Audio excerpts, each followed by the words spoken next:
Saudara pimpinan DPR Adis Kadir bilang gaji anggota DPR RI tidak naik selama 15 tahun lamanya. Hanya ada kenaikan nilai beberapa tunjangan saja. Tapi yang menjadi sorotan publik kemudian tunjangan rumah anggota DPR mencapai 50 juta rupiah per bulan.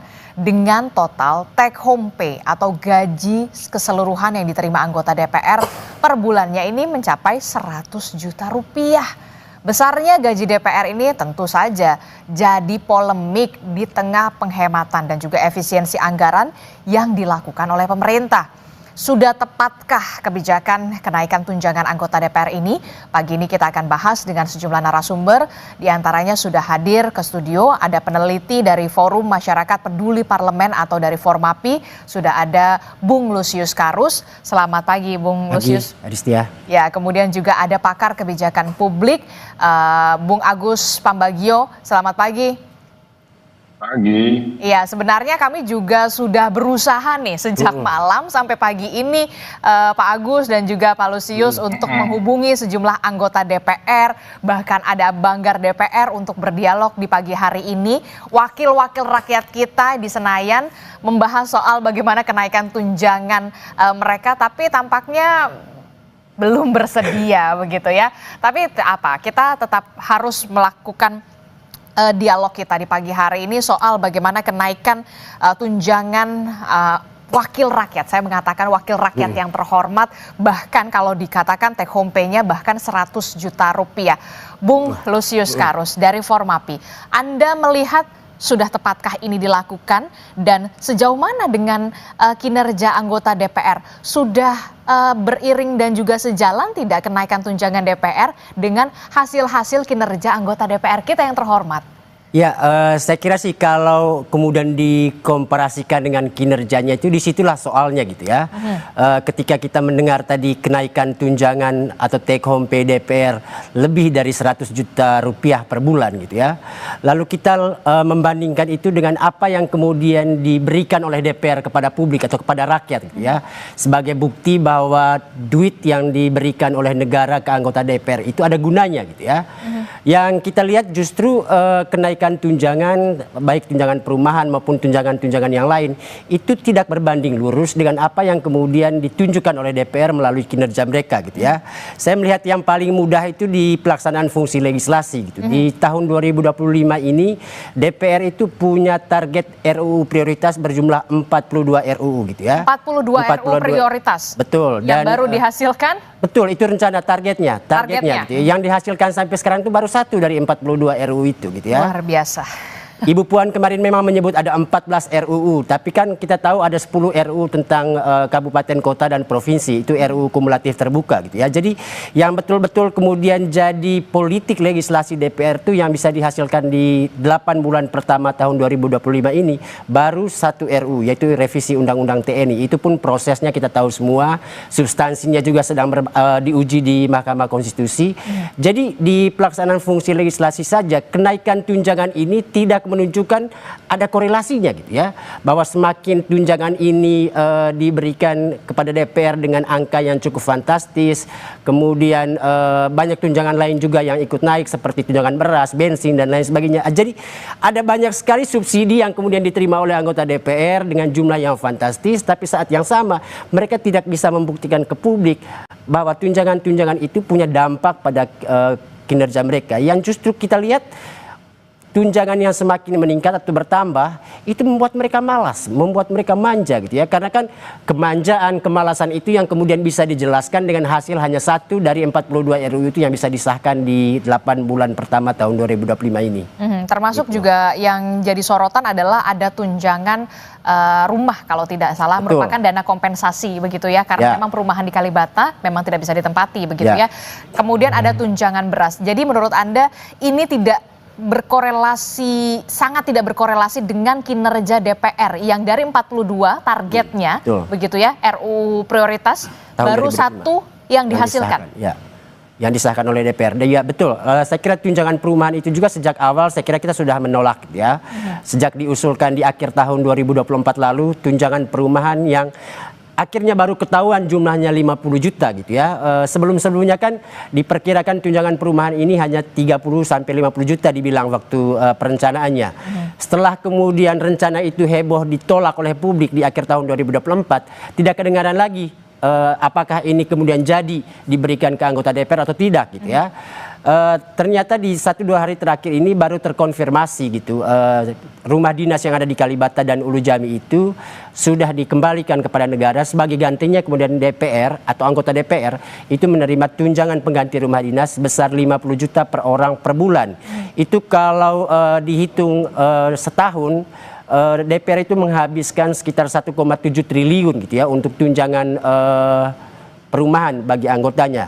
Dan ada yang kemudian membandingkannya itu kalau dana segitu dipakai untuk menggaji guru, itu bisa menggaji guru atau dosen sampai 36.000 gitu. Tentu itu angka yang sangat fantastis gitu ya. Jadi ada 36.000 guru yang bisa dihidupi oleh dana yang kemudian dipakai oleh DPR untuk tunjangan perubahan mereka. Apalagi seperti yang saya katakan tadi, sudah diberikan fasilitas mewah-mewah, mahal gitu ya.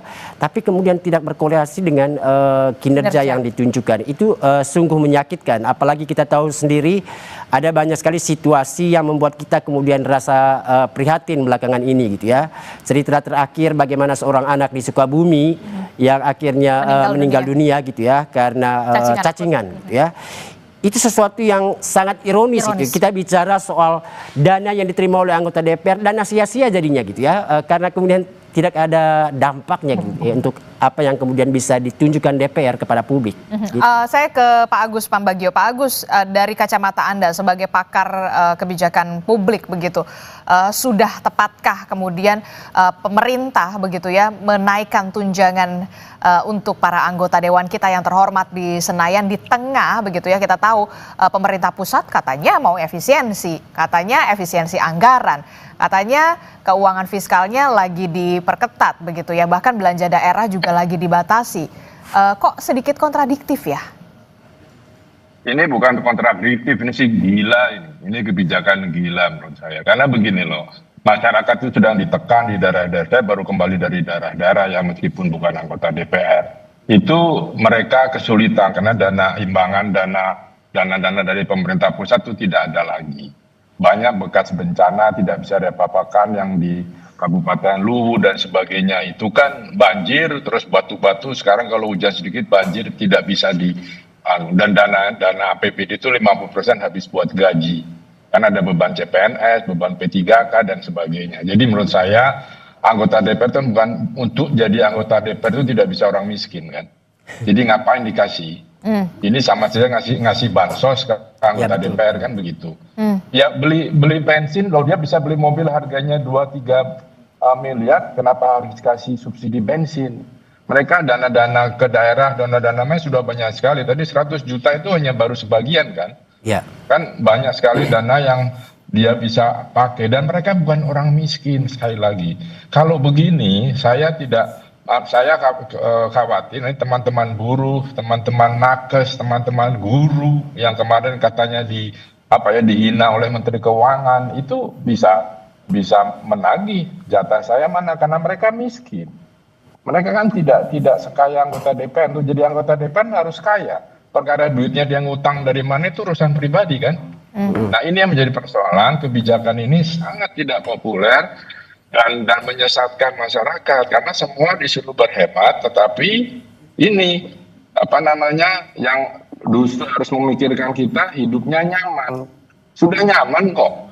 Loh, rumah itu kan 50 juta itu mungkin di Senayan situ kali ya, apartemen gitu ya. Kan mahal sekali. Wong dia bisa, dan sebagian besar kalau di Jakarta pasti sudah punya rumah, daerah juga sudah pasti punya, kan orang-orang politik ini sudah kemana-mana juga. Jadi menurut saya ini sebaiknya tidak dilanjutkan karena masyarakat pasti akan marah dan ini nggak ada rasa empati dari pemerintah yang katanya mau berhemat. Oke, jadi Anda menyebutnya ini salah satu bentuk nirempati. Iya, ini insane menurut saya. Ini sakit jiwa. Ini ngapain sebenarnya? Orang katanya uang tidak ada. Kita masih harus hutang, masih defisit. Pertumbuhan di bawah 5. Kalau pertumbuhan di bawah 5 itu nggak usah ada Menteri Keuangan bisa jalan itu. Ini kata almarhum kawan saya Faisal Basri, kalau pertumbuhan harus di atas 5, 7, 8 baru boleh ada Menteri Keuangan. Kalau begini kan bagaimana? Kita nggak tahu lagi harus seperti apa. Masyarakat di bawah juga sudah sangat menderita loh. Apalagi yang dampak dari bansos-bansos kemarin itu kan mereka menjadi cengeng, menjadi malas. Nah ini sekarang kasih bansos adalah anggota DPR. Memang gaji tidak naik, cukup lah. Tetapi masa ada biaya-biaya lain yang sebetulnya tidak usah naik pun mereka bukan orang miskin sekali lagi. Tapi katanya gajinya memang sudah tidak naik dari belasan tahun begitu. Inilah kemudian makanya tunjangannya dinaikin. Kalau menurut Pak Agus Pambagio, bagaimana dengan pernyataan ini? Iya, untuk jadi anggota DPR kan bukan untuk mencari lapangan pekerjaan kan. Kan mereka sudah tahu gajinya sekian. Masa berharap naik gaji kayak kita kerja di perusahaan saja. Jadi menurut saya gaji berapapun anggota DPR harus terima karena itu dia wakil rakyat yang harus membimbing, mensejahterakan kita, mengatur dengan baik. Sekarang baru tadi berapa? 1 ya dari 40 sekian.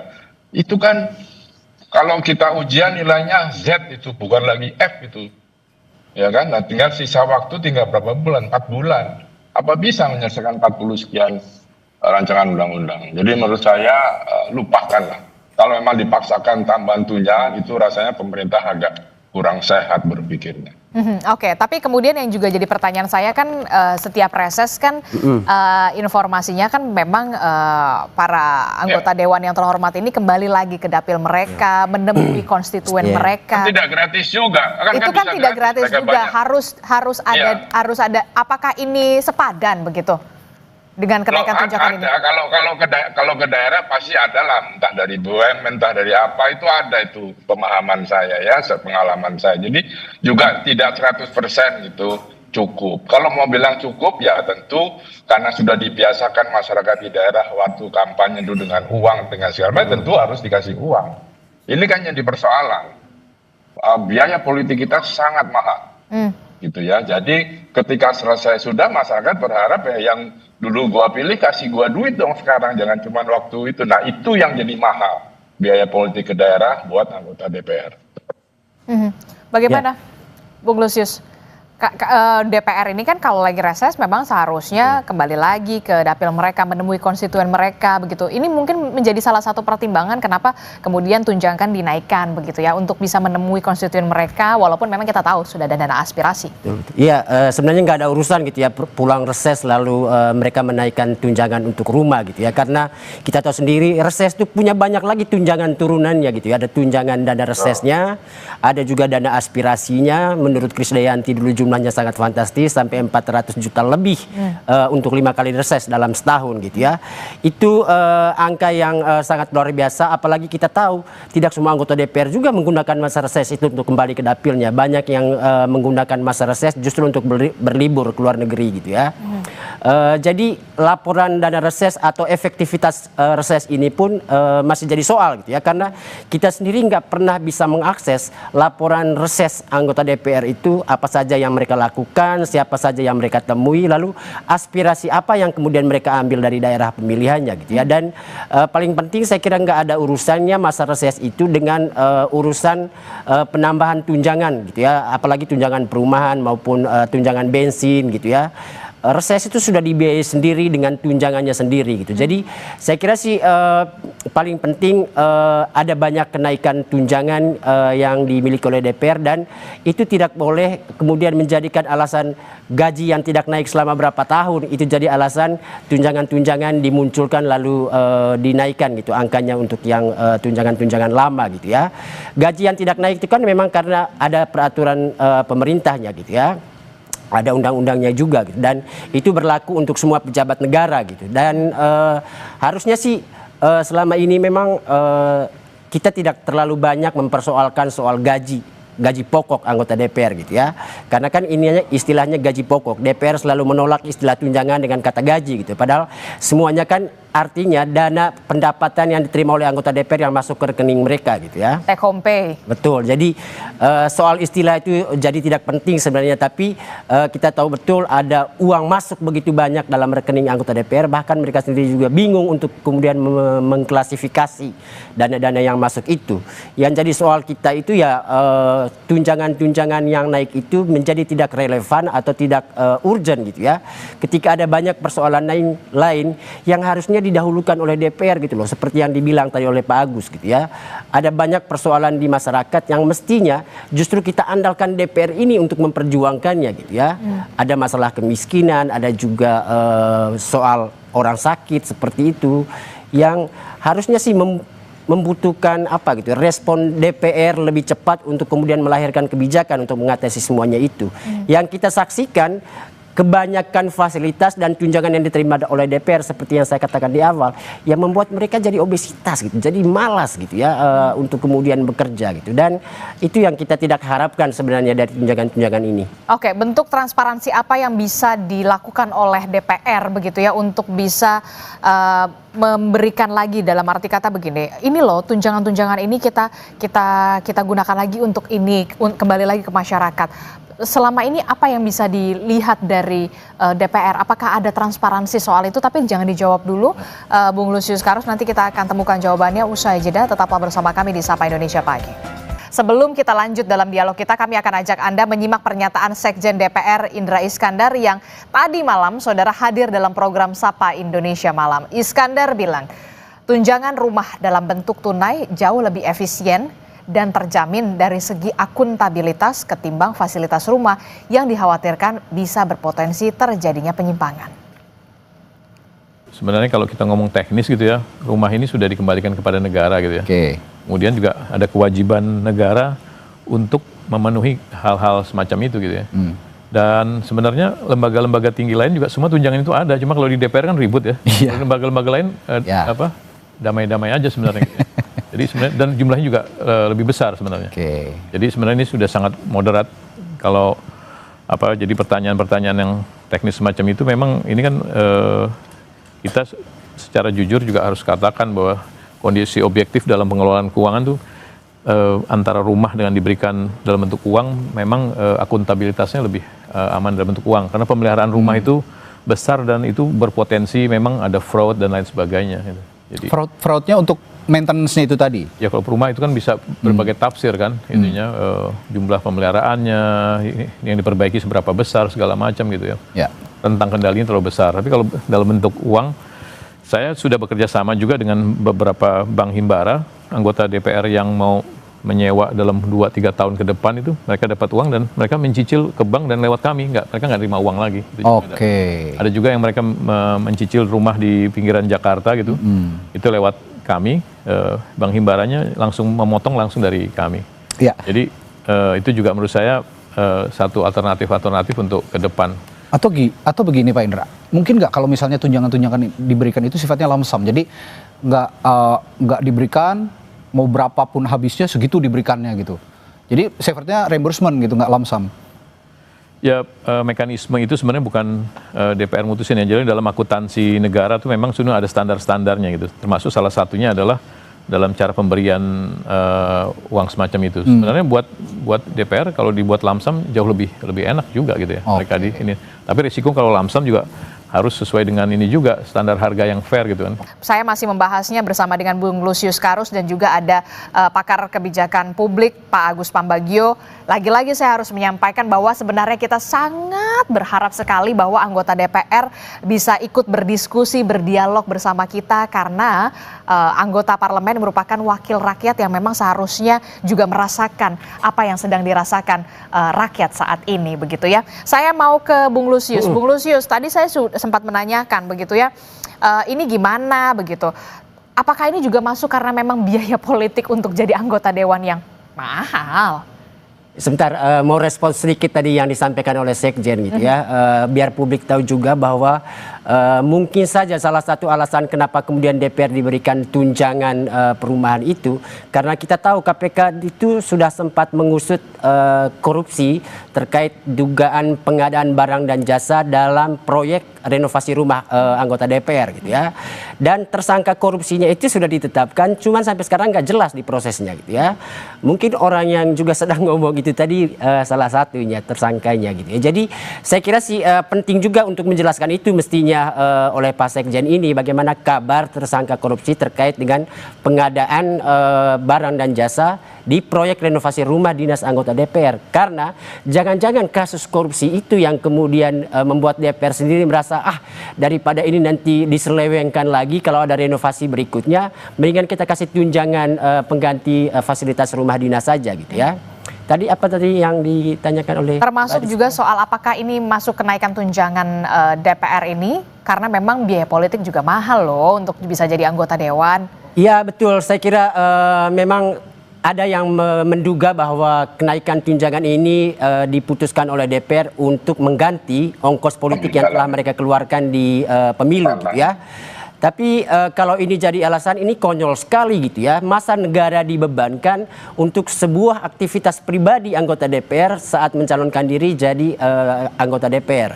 Kan proses pencalonan itu atas inisiatif pribadi. Juga kampanyenya itu juga dibiayai oleh diri sendiri. Jadi mestinya tahu dong atau punya persiapan dong kalau mau maju sebagai calon anggota DPR.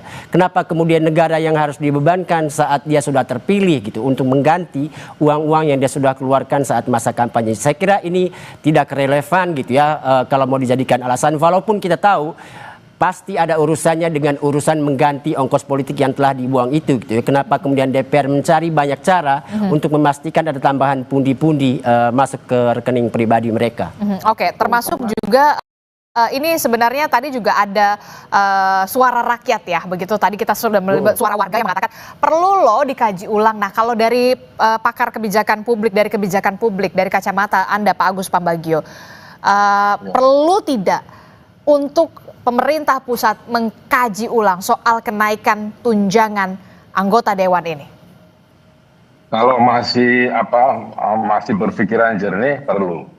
Karena situasinya gini loh, kita nih semua ditekan supaya berhemat. Di daerah juga, sementara kita di pusat ya turunlah gitu ya. Nggak usah lah itu dulu. Ini secara psikologis kan mengganggu masyarakat. Kita sudah susah, tapi mereka yang memikirkan kita tidak bekerja dengan baik. Artinya gini, coba DPR panggil seluruh yang komisi-komisinya kepada juga pemerintah, partner-partnernya, pikirkan bagaimana mengatasi krisis ini, bagaimana ekonomi kita bisa bangkit sehingga masyarakat bisa dapat lagi dana-dana anggaran dari pusat dan sebagainya. Lalu guru juga bisa naik gajinya dan seterusnya, baru nanti pikir belakangan gitu loh. Jangan yang mikir dikasih dulu sementara yang hidup itu dibiarkan. Jadi menurut Anda perlu ada pengkajian ulang soal kenaikan tunjangan DPR ini? Ya apapun alasannya, karena mereka bukan orang miskin. Kalau itu tidak naik pun tidak melarat kan. Tetapi masyarakat, dana-dana tersisa, dana-dana masyarakat yang harusnya digunakan untuk pengembangan masyarakat kan sudah habis buat MBG, habis buat koperasi merah putih, dana desa dipakai tanggungannya, kemudian dana CSR dari BUMN akan terpusat ada di Danantara. Itu kan membuat masyarakat bingung. Itu mesti bagaimana saya bisa bagaimana kita DPR bisa menciptakan lapangan pekerjaan. Kita lihat pidatonya Perdana Menteri Singapura, we need jobs. Nah kita omong nggak itu? Kan cuma di mulut omong-omong saja. Nah itu bagaimana peran DPR untuk meng-create pekerjaan supaya tidak ada preman, karena preman-preman itu sebagian juga ada di sana dan sebagainya, dan semuanya itu menyulitkan masyarakat. Nah itu dulu dibereskan lah. Memang tidak besar perorangan, tapi ketika di total 500 sekian orang itu menjadi jumbo juga, dan itu menyakitkan masyarakat. Itu saja. Ini soal keadilan saja, prioritas. Mereka bukan, sekali lagi, mereka bukan orang miskin, bukan orang yang perlu ditunjang beli berasnya, dan jadi ya untuk rumah mereka bisa sebagian besar, kalau yang dari daerah kan bisa bisa di apartemen yang biasa kan bukan soal kemewahan karena dia pejabat negara, tapi soal fungsi dia untuk masyarakat itu seperti apa. Oke, saya setuju dengan apa yang dikatakan oleh Pak Agus Pambagio. Tapi begini, ini kan kalau kita lihat memang apa yang selalu dilakukan oleh DPR, soal renovasi gedung, kemudian soal renovasi pemeliharaan rumah, begitu. Selalu kayaknya kok serba salah begitu ya. Ya karena korupsi kan. Persoalan kita kan pada dasarnya korupsi. Ya kan karena korupsi. Kalau korupsi itu dihukum mati gitu selesai. Ada efek jera. Kalau sekarang tidak ada, sudah dihukum sekian tahun, belas tahun, dapat remisi. Ya kan, sudah ini berkelakuan baik karena sholat. Sholat itu kan kewajiban manusia, bukan soal kelakuan baik. Ya kan? Dan ini mencederai hati rakyat, hati nurani rakyat menurut Anda? Sangat, iya. Loh, jadi artinya ya mari kita korupsi aja sama-sama kita jarah, kan gitu. Karena hukumannya tidak berat dan masih bisa senyum. Paling sedihnya karena pakai rompi sama diborgol aja. Itu sebentar kan oleh media. Setelah itu ya selesai. Di penjara juga hidup enak gitu kan. Nah ini kan yang persoalan-persoalan seperti ini daftarnya dah karena korupsi. Kalau itu tidak ada, persoalan rumah renovasi itu mudah. Karena semua minta itu dari Pempronya, dari apanya semua minta. Akhirnya si kontraktornya juga jadi tidak bisa hidup sejahtera kan. Karena harus bayar ini, bayar itu gitu loh. Intinya ya karena korupsi. Negara ini hancur karena korupsi. Itu aja. Saya sepakat ketika memang mau benar-benar serius dibenahi korupsinya begitu ya, rakyat juga akan meningkat kepercayaannya begitu, termasuk juga dengan DPR begitu ya, Pak Agus. Lihat indeks korupsi kita naik terus kan. Dan itu tidak ada yang care gitu, tetap aja dikasih amnesti lah, segala macam pengampunan dikurangi segala macam. Lu boleh saja itu kemanusiaan, tetapi kan dosa dia pada rakyat ini kan harus dihitung. Oke, saya ke Pak Bung Lusius. Bung Lusius, ini kan tentu menjadi PR besar begitu ya bagi DPR untuk bisa meningkatkan lagi begitu meningkatkan lagi lah kepercayaan publik yang dalam tanda kutip sudah kadung, sudah terdegradasi begitu ya kepercayaan publik terhadap DPR. Apa yang bisa sebenarnya dilakukan oleh DPR dengan kenaikan tunjangan ini? Mungkin salah satunya soal peningkatan kinerja begitu ya, transparansi. Setelah reses itu apa yang sudah dilakukan oleh DPR begitu ya untuk bisa menyalurkan aspirasi mereka di konstituen mereka begitu, di dapil-dapil mereka. Selama ini dari temuan Formapi ada nggak sih sebenarnya bentuk transparansi itu yang sudah dilakukan oleh DPR? Saya kira satu-satunya alat atau instrumen yang bisa kita gunakan untuk menguji apakah DPR itu sungguh-sungguh sudah transparan selama ini gitu ya. Yang paling mudah di era modern ini, apalagi DPR sendiri mengklaim kalau sekarang itu DPR itu modern gitu ya. Jadi melalui website mereka gitu ya. Coba kita lihat saja di sana itu apa yang dikerjakan DPR. Terus apakah yang dikerjakan DPR itu dilaporkan tepat waktu di sana? Misalnya di sana itu ada kolom untuk melaporkan hasil dari setiap sidang yang dilakukan oleh DPR, namanya laporan singkat gitu ya. Di situ kita bisa melihat kesimpulan rapat apa yang kemudian diambil DPR bersama mitra kerjanya gitu ya. Tapi apa yang kemudian kita temukan, kolom berisi laporan singkat itu jarang sekali mengupdate secara tepat waktu gitu ya informasi-informasi terkait dengan hasil rapat yang dilakukan oleh DPR bersama mitra kerjanya gitu ya. Misalnya kegiatan di badan legislasi, kadang kegiatan hari ini informasinya itu baru kita bisa temukan di bulan depan atau bahkan di 2 bulan ke depan gitu ya. Jadi saya kira di website itu sendiri atau website DPR itu tidak bisa menjadi instrumen untuk menjadi referensi kita untuk mencari informasi utama gitu ya terkait apa yang dikerjakan oleh DPR gitu ya. Terkait dengan keuangan, khususnya untuk uang yang kemudian diterima oleh anggota DPR gitu ya, itu sama sekali tidak bisa kita temukan gitu ya. Kenapa kemudian akuntabilitas bagi anggota DPR itu jadi penting dan perlu kita dorong supaya uang-uang yang diterima itu bisa dipertanggungjawabkan ke publik gitu ya. Karena itu uang negara dari pajak rakyat gitu ya. Dan harus kembali ke rakyat lagi. Betul. Kalau kinerja mereka tidak bisa tunjukkan, minimal mereka punya kejujuran untuk menyampaikan ke publik untuk apa uang yang mereka terima itu digunakan gitu ya. Saya kira itu penting untuk didorong ke DPR sih. Oke, terakhir saya singkat saja ke Pak Agus Pambagio. Pak Agus, apa yang bisa dilakukan oleh pemerintah pusat untuk bisa kemudian apakah ada pengkajian ulang atau seperti apa? Singkat saja. Ya pengkajian ulang saja, karena ini masyarakat teriak semua dan situasi kehidupan ekonomi masyarakat kan tidak baik, ya terutama di daerah-daerah. Tolong itu dikaji ulang, karena lebih banyak orang lebih membutuhkan daripada tunjangan-tunjangan untuk kawan-kawan di DPR. Oke, baik, terima kasih pakar kebijakan publik Pak Agus Pambagio telah bergabung bersama kami. Kemudian dari Formapi, Bung Lusius Karus juga terima kasih sudah membagi perspektifnya bersama kami. Tentu saja kita masih berharap bahwa memang anggota DPR bisa ikut berdialog bersama begitu nanti di program-program Kompas TV lainnya, karena memang DPR merupakan wakil rakyat. Terima kasih Bapak-Bapak, sehat selalu. Assalamualaikum, selamat pagi. Terima kasih. Pagi.